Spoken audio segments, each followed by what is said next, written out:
não parar, não precipitar e não retroceder. Então dizer para esse cara, sabe quando nós vamos parar? Nunca. Nunca na sua porca vida. Né?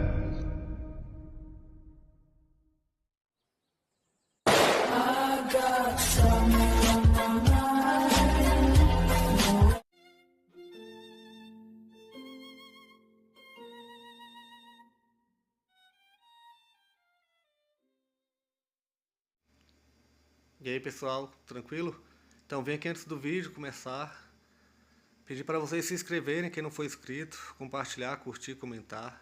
Quem puder seja membro do canal, que isso ajuda bastante. Tem também o link do Apoia-se. Quem puder ajudar nosso canal e apoiar financeiramente vai ser muito bem-vindo. Mas o mais importante é transmitir o conteúdo e os conhecimentos do professor Olavo de Carvalho para mais e mais brasileiros. Então compartilhe e ajude aí nossa causa. Muito obrigado a todos os membros, apoiadores do canal. Fico muito feliz.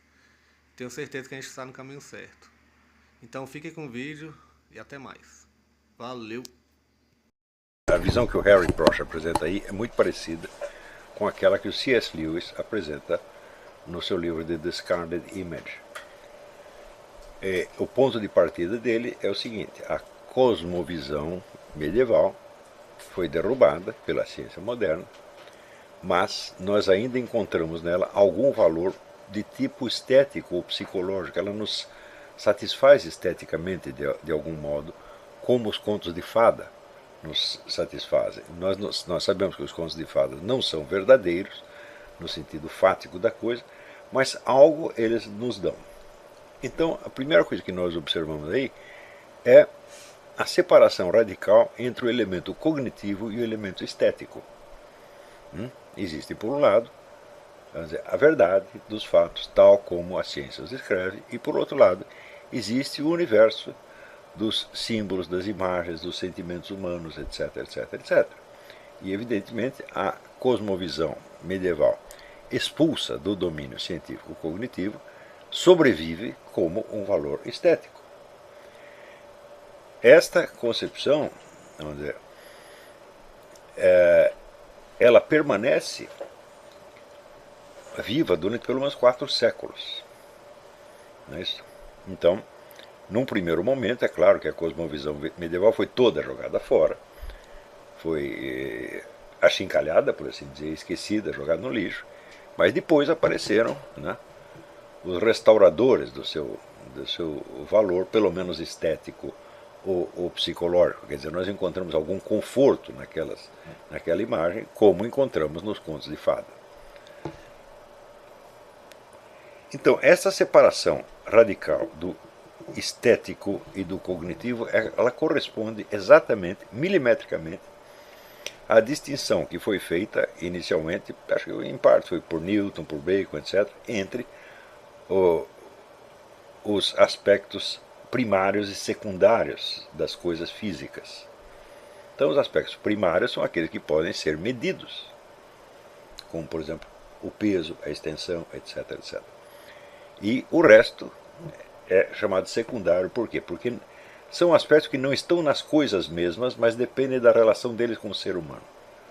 Como, por exemplo, o gosto, a cor, etc, etc. Então, o mundo todo é dividido entre os aspectos objetivos e os subjetivos. Só que acontece o seguinte: aí o que é definido como objetivo é aquilo que pode ser medido. E quem mede? É o próprio ser humano. Medir é você comparar uma coisa com a outra. Então, como que você pode dizer, vamos dizer, que a extensão e o peso de uma coisa estão nela mesma? Nós sabemos, por exemplo, que o peso de um elemento qualquer, hoje está na cara, a própria ciência moderna explicou, depende de milhões de fatores. A gravidade, o atrito, etc, etc, etc.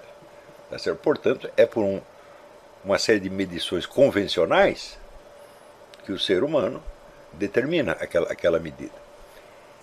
Então, medida vem do quê? Mensurar, mente.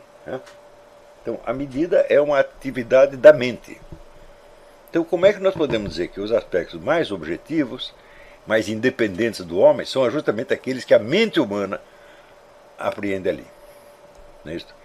E determinar como subjetivos aqueles aspectos que não falam à mente humana, mas ao corpo humano. Então, por exemplo, o gosto de uma coisa não é algo que eu medi, que pela minha mente eu determinei lá, mas algo que o meu corpo capta. Então aí você teve já uma curiosa inversão da realidade. Os aspectos mais subjetivos, mais dependentes de uma atividade da mente humana, são tidos como os mais objetivos. E aqueles que falam diretamente ao corpo humano são subjetivos. É claro que isso tem uma inversão total. Mas essa divisão do estético e do cognitivo, dos aspectos primários e secundários, ela vai se consolidando ao longo dos tempos e se torna um dos elementos fundamentais da ideologia burguesa. O mundo do burguês é um mundo de dualismos. Não é isso? Então,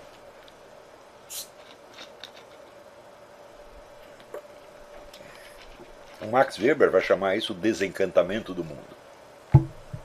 Quer dizer, todos aqueles aspectos que falavam a imaginação humana, né, são exorcizados pela ciência moderna e sobra apenas um mundo vazio feito de puras matérias mensuráveis, tá certo? E dentro deste mundo, vamos dizer, anônimo, impessoal, puramente maquinal, e continuam existindo as aspirações humanas, os desejos humanos, que vão se expressar então na cultura como objetos estéticos, religiosos, etc, etc. Isso é característico do mundo burguês. A distinção, vamos dizer, o abismo entre real e ideal, que justamente o marxismo tentará superar através da noção da praxis, onde essa aqui, toda noção de ideal é particularmente repulsiva para o marxista, porque ele não considera que o socialismo seja um ideal. Ele considera que o socialismo é a própria natureza do processo que está se desenrolando materialmente diante dele. E se ele deseja aquilo, se ele aspira aquilo, ele não está aspirando a um ideal, mas a uma realidade superior que já está em gestação. A tentativa marxista de superar esse dualismo burguês,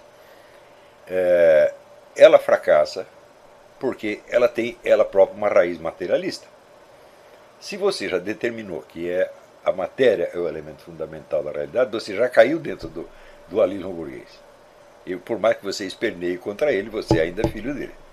Tá certo? Então é claro que isso aí não basta. Nós temos que fazer uma crítica muito mais aprofundada vamos dizer, da Revolução Científica, e sobretudo, não da Revolução Científica, não se trata de contestar a descoberta científica, mas de refazer a sua história, contar a coisa como ela efetivamente se passou.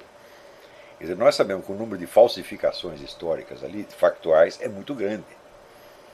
Por toda a imagem criada de Newton, nós sabemos que é uma imagem 100% falsa, porque Newton era, sobretudo, um alquimista e um teólogo. Isso é o que ele era.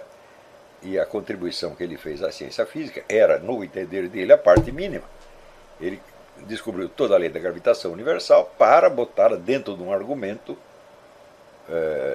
teológico total, no qual ele desenvolvia uma teologia antitrinitária e desenvolveu uma espécie de teologia da unidade absoluta, parecida, de certo modo, com a unidade absoluta islâmica. Então ele negava a trindade e falava, vamos dizer, de uma unidade absoluta. Era um argumento teológico, no fim das contas. Ninguém se interessou por isso, esqueceram e criaram a imagem do Newton como se ele fosse um cientista de laboratório do século XX. Isso é totalmente falso, tá certo?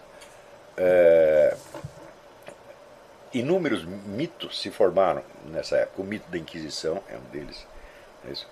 O mito das perseguições horríveis sofridas por Galileu foi outro. E assim por diante. Mas vamos dizer, esses mitos factuais, eles são só aspectos menores que vão compor uma imagem total. E essa imagem total, ela se consolida ali, vamos dizer, no dualismo burguês, sem sombra de dúvida. Mas, agora, nós temos que perguntar o seguinte: existe alguma percepção estética possível sem valor cognitivo?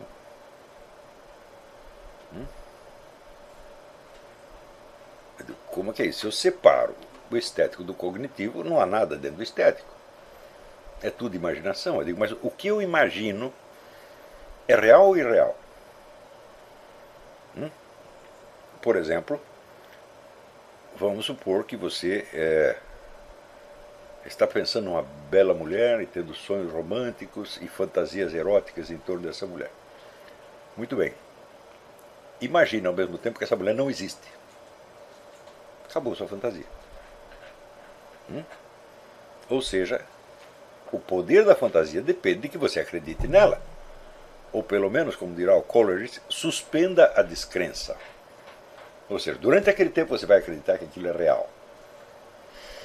Não é isso? E se você acredita que aquilo é real, sempre é legítima a pergunta, mas é real mesmo ou é só uma invenção? Então, não tem jeito de você escapar da pergunta cognitiva, da pergunta sobre a realidade objetiva, quando você está lidando na dimensão estética. A separação é materialmente impossível. Não é isso? Então, se você pegar a mais bela fantasia do mundo, se você, quando está contemplando, disser tudo mentira, o belo se transfigura no horrível, porque é o engano total. Não é isso? É como se fosse aquilo que era, vamos dizer, uma visão divina, se torna um ardil demoníaco, como o gênio mau de Descartes. O diabo inventou tudo isto, o universo, as estrelas, só para me enganar. Qual é? Algum problema aí? Então,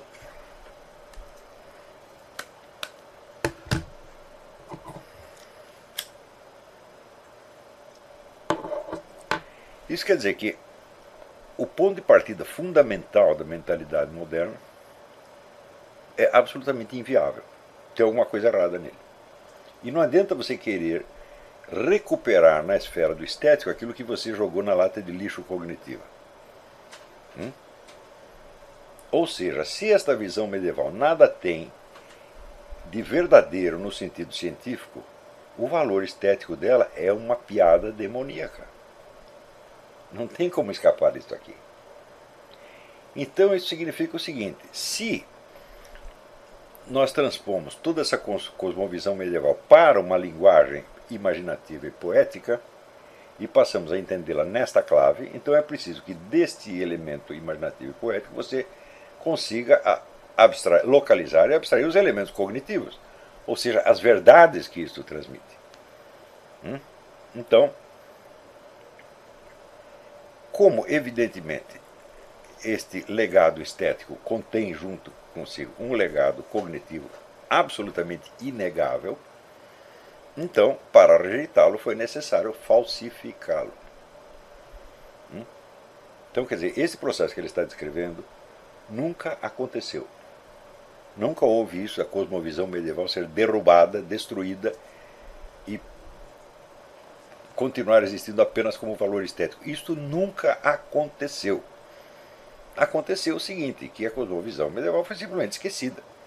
O pessoal largou isso de lado, tanto que você vai ver, pegue algum dos autores modernos do século XVI, XVII, que examine em profundidade a filosofia escolástica e a conteste. Eu procurei, não tem. Nenhum fez isso.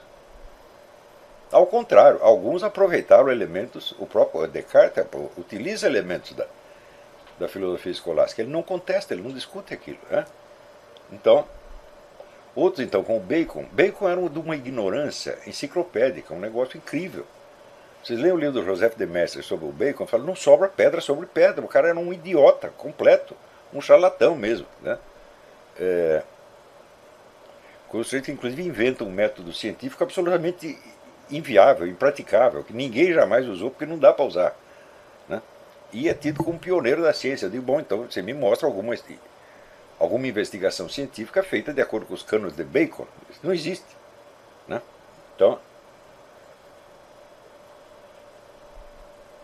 Então, isso quer dizer, a cosmovisão medieval ela foi em parte esquecida, em parte falsificada, para fins de glorificação de uma nova época. Isso é normal de acontecer. Sempre que você aparece uma novidade, você diz, eu sou o primeirão, tudo que veio antes de mim é besteira. Isso, o pessoal do século XVI, XVII fez isso, depois o iluminismo fez de novo, e o romantismo fez de novo, o marxismo fez de novo, e assim por diante. Tá certo? Só que nós não estamos interessados, nós não somos porta-vozes dessas revoluções. Nós não estamos fazendo propaganda de nada, nós estamos querendo entender, né, como dizia Leopold von Ranke, como as coisas efetivamente se passaram. E nesse sentido, você vê que algumas mentiras fundamentais, não sobre este ou aquele fato, mas sobre a cosmovisão em geral, se impregnaram de tal modo na visão moderna que é quase difícil, é quase impossível você removê-lo. Um deles é o negócio da Revolução Copernicana, que na cosmovisão medieval o homem estava no centro, no topo da realidade, e que a Revolução Copernicana o tirou de lá e o jogou no fundo do poço. Agora antes ele era o senhor da criação, agora ele é apenas uma formiguinha, um átomo solto no espaço, etc, etc.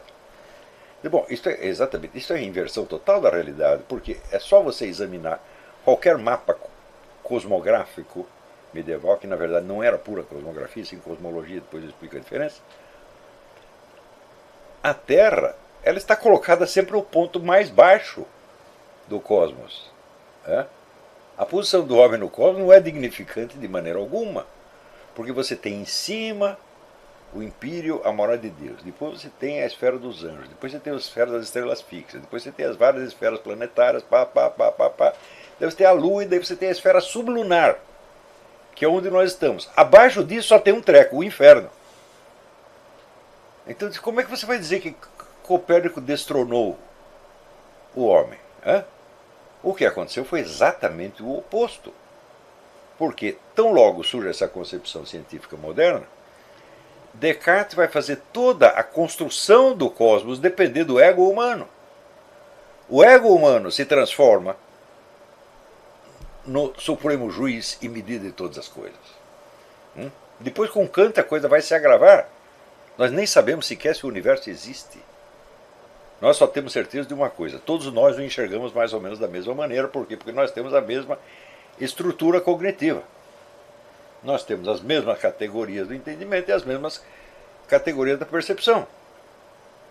Então, tudo o que existe é o universo humano. O universo da cultura passa a ser o centro de toda a realidade. E o universo físico é apenas uma imagem que nós temos, é um elemento da nossa cultura. Então, o processo histórico é exatamente o inverso do que as pessoas dizem. Está entendendo? Então,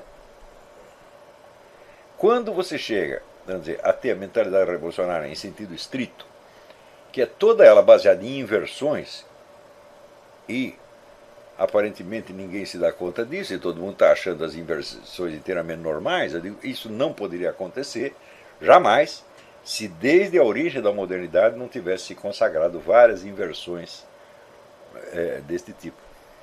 Tá certo? Então, a redução do estético ao puramente subjetivo, tá certo? E a consagração dos elementos matematizáveis como se fossem eles a realidade física é uma inversão monstruosa. Não é isso? É o que o Wolfgang Schmidt vai chamar a bifurcação. Tá certo? Então, isso quer dizer que nós jamais poderemos estar em condição de entender verdadeiramente a mentalidade revolucionária se não nos livrarmos da mentalidade burguesa, que se origina justamente na Revolução Científica Moderna e depois se consagra no Iluminismo, depois se agrava no Romantismo, porque o Romantismo, voltando-se contra esta ideia de uma objetividade puramente matematizável, ele vai consagrar os sentimentos humanos como se fosse o topo da realidade. Então ele não sai da mentalidade burguesa, ele ainda está prisioneiro dela. De o que nós vamos fazer? Também existem os caras que querem voltar à Idade Média.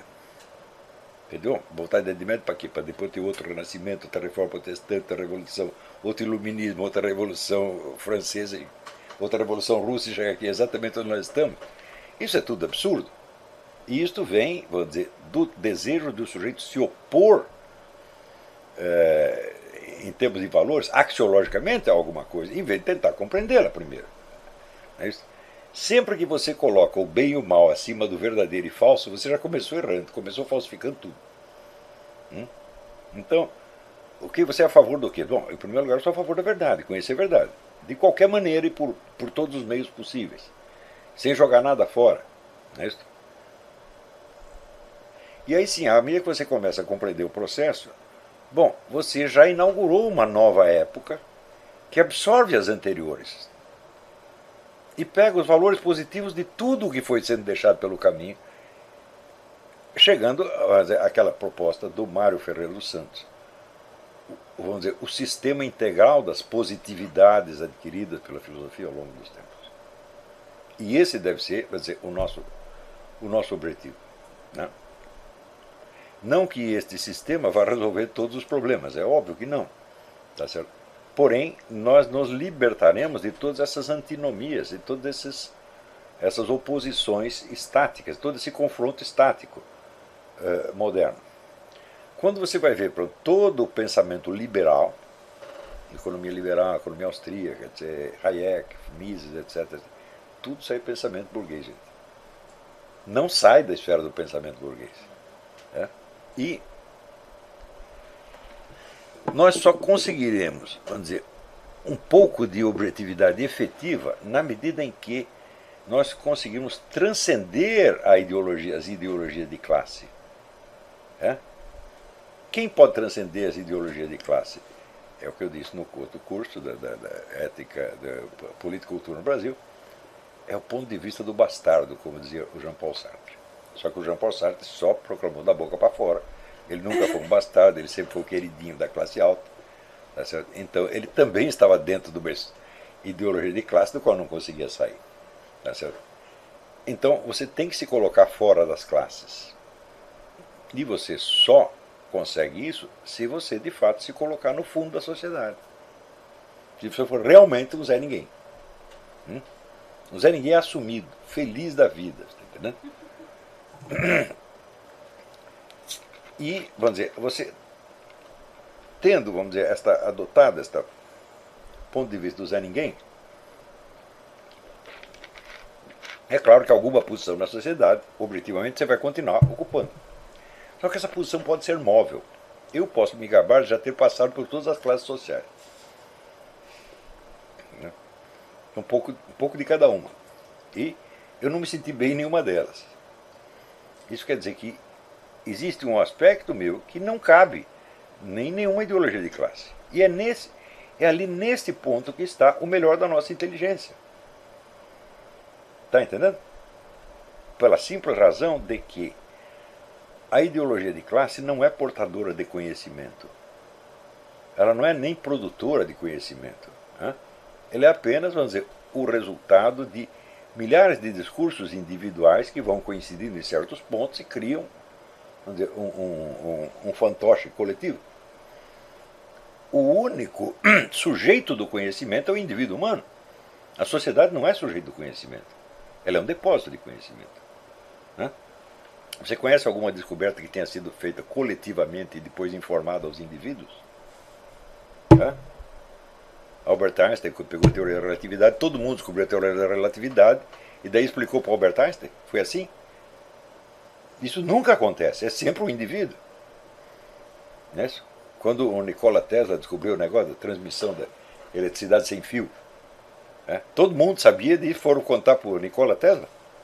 Ele descobriu, quando ele explicou, os caras nem entendiam do que ele estava falando. Então é sempre esse indivíduo isolado, é sempre o Zé Ninguém que descobre alguma coisa. O Nikola Tesla não fez essa descoberta como representante da burguesia, nem como representante do proletariado, nem como representante de coisa nenhuma. Ele fez como um indivíduo material, um indivíduo de carne e osso. Ora, de matéria de carne e osso, todos nós somos mais ou menos iguais, o burguês, o proletário, o preto, o branco, o asiático, etc, etc. Então, é só quando você assume a sua identidade carnal de ser humano, e daí você tem a partir dela uma visão que pode transcender as várias classes. E você então se integra, vamos dizer, num diálogo que atravessa os milênios, tá certo? Onde é tão natural você conversar com Lao Tse, o Aristóteles, o Confúcio, qualquer um, você está à vontade nessas coisas. Por que eu digo carnal? Não é o Leandro carnal. O Leandro carnal não é carnal, ele é o Leandro espiritual. Carnal sou eu. Por quê? Da onde surge eminentemente o pecado no ser humano? Surge da ilusão que ele tem de ser um ser espiritual. Quando nós participamos do mundo espiritual, mas nós não somos espirituais. Você, sendo um ser espiritual, você tem os direitos e os poderes dos anjos. E é justamente esta presunção que leva você a se opor à vontade de Deus. Quando você baixa a bola e vê, pô, mas eu sou apenas uma coisa de carne e osso, eu sou uma bela porcaria que está aqui. Olha, aqui tem diabetes, tem carrapato, tem hemorroidas, né? Gonorreia, né? Bom, aí você começa a descer para a realidade. E você começa a entender que você não tem as prerrogativas angélicas que você imaginava. Que a única chance que você tem é você obedecer a Deus, não tem outra. Porque se você tivesse poderes angélicos, você podia se rebelar, como Satanás se rebelou. Nós nem podemos fazer isso, meu Deus do céu. Então, vamos dizer, rebelar-se contra a condição carnal é o satanismo propriamente dito. Não é isso? E, curiosamente, é a sua falsa identidade de ser espiritual que o identifica com as classes sociais, com os grupos, etc, etc. Porque carnalmente você não participa de nada disso. Carnalmente você é um indivíduo isolado no espaço, tá certo? Com contatos muito precários com os outros. Não é isso? Né? Você lembra o soneto que eu fiz para a Roxane? Né? Que eu falo da porcaria das minhas carícias, que mal roçam a superfície dela, não chegam no... Marido e mulher vivem juntos 30, 40 anos. E você ainda só toca nela superficialmente. Esta é a condição carnal humana. É deprimente, mas é verdade. E um contato íntimo verdadeiro, você só tem isso em Deus. Diretamente você não tem. Então, a partir do momento onde nós assumimos a nossa condição carnal, material verdadeira, na mesma medida nós nos libertamos, tá certo? Da ideologia de classe, do espírito da época, etc, etc. Porque eu digo, olha, o seu corpo está no espírito da época, meu filho? Não, o seu corpo é estruturalmente o mesmo do chinês de 5.000 anos atrás. E é através desse corpo que nós nos libertamos do quê? Do mundo. Está entendendo? Então,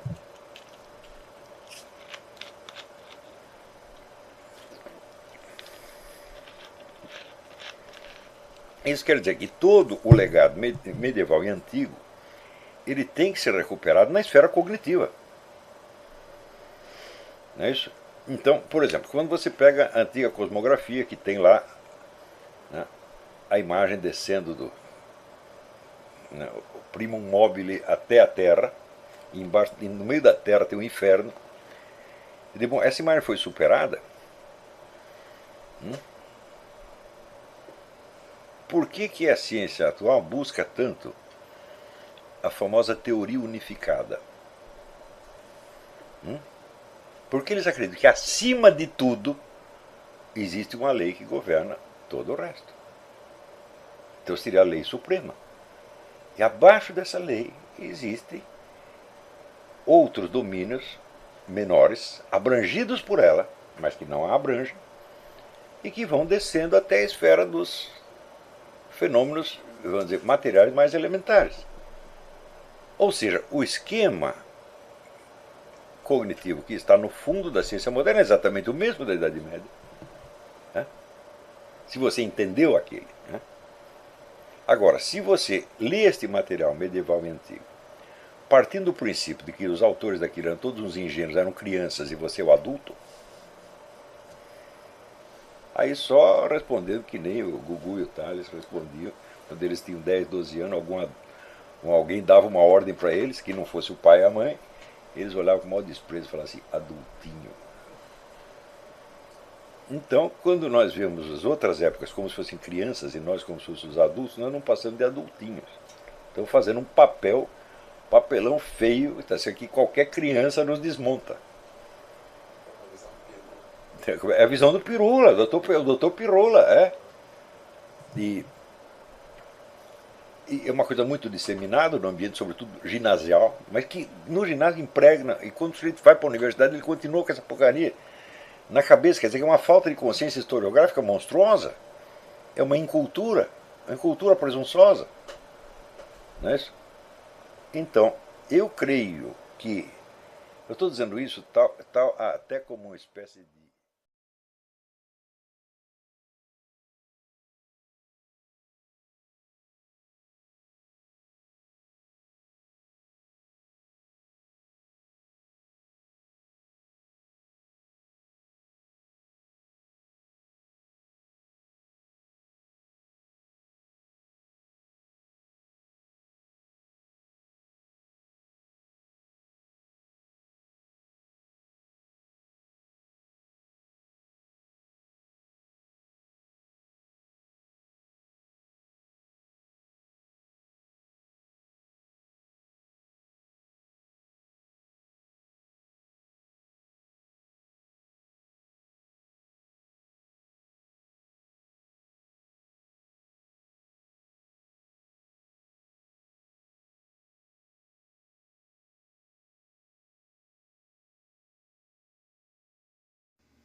Chegamos a mais um final de uma aula, de um vídeo.